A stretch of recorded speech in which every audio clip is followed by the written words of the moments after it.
After a tumultuous build-up, the Australian Open is finally underway in Melbourne. But one of the tournament's biggest stars is already on a plane home. It's not Novak that is humiliated. I think Australian authorities humiliated themselves.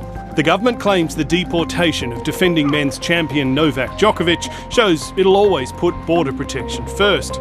You either have to be vaccinated or you have to have a valid medical exemption and show evidence of it, and those things weren't achieved. But there are few who think this saga should have played out this way, and many who question why he was allowed to fly here in the first place. We'll obviously have a look at what happened at the border, what happened in that process. Mr. Morrison's out there saying today, that the visa process for Novak Djokovic worked exactly as it's designed to do. Well, let's call that for the BS that it is. Some in the opposition claim this episode was drawn out to distract from pandemic-related problems facing the Prime Minister in an election year. Senior members of the federal government reject that assertion and believe there is widespread community support for booting out the world number one, given he appeared to breach isolation requirements in his own country last year after a positive COVID test. Either way, it's hardly surprising Novak Djokovic lost his legal action to stay, given the enormous sweeping power the Immigration Minister Alex Hawke has to cancel a visa.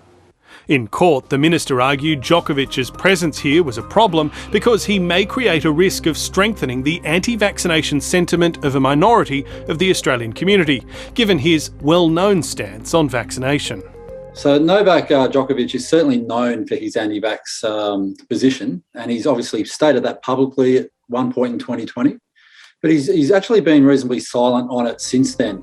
Djokovic's lawyers argued that if the tennis star was talismanic in some way to the anti-vaccination movement, his deportation could foster anti-vaccination sentiment because it could be perceived as government overreach with respect to private choices. What we're seeing is a rapid upsurge in the discussion about Djokovic. He's now being held up as a hero of the movement, effectively a martyr of the movement who's paying the cost for government tyranny. In Australia, anti-vaccination groups are well and truly in the minority. According to the government, more than 95% of adults aged 16 and over have had at least one dose of a COVID jab. The result of the division is ayes 5, noes 44. The question is resolved in the negative. But ever since the start of the pandemic, there have been politicians courting favour on the populist right. For example, last year, 5 coalition senators crossed the floor to support a One Nation bill to outlaw vaccine mandates. You can't be a wolf, Mr. Morrison, acting all tough in front of Novak Djokovic, but then be a lamb, weak and timid, as you're standing in front of your own party room. Thanks in part to regular posts about vaccines, Queensland Liberal Senator Gerard Rennick has one of the busiest Facebook pages of any federal politician. Over the weekend, his account posted, "They're not even pretending to count COVID deaths properly anymore. They'll just make it up to suit the narrative of the day. And by the way, don't forget your booster. We'll just ignore all the data that says they're neither safe or effective." In response to questions from 7:30, Senator Rennick said he is not attempting to exploit anti-vaccination sentiment for political gain. Is there a double standard here? So what action are you taking against them? Well, I think you're conflating two different issues, Ben. In Australia, you're an Australian, you're a citizen, you're a resident, and you're a citizen who can be here and you can express your views. If you're someone coming from overseas and there are conditions for you to enter this country, well, you have to comply with them. And it's as simple as that. It is, of course, worth noting the PM might still need the vote of some of those senators before the next election is called. There are also some legal experts with concerns about the precedent the Djokovic case could set and whether similar arguments might be used to cancel the visas of other high-profile visitors to Australia.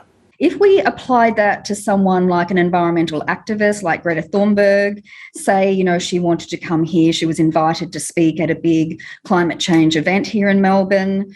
If the government choose to cancel her visa on these same grounds, they could do so. And they could do so by saying that the presence of Greta Thunberg in Melbourne might lead to civil unrest. And this is my concern with that if you cancel someone's visa based on community perception of your views, it's a very slippery slope.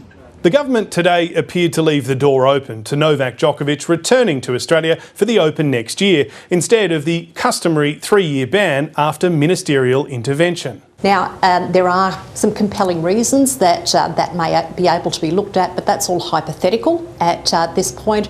There were no assurances from the government, but the tennis ace might be able to come back so long as the right conditions are met.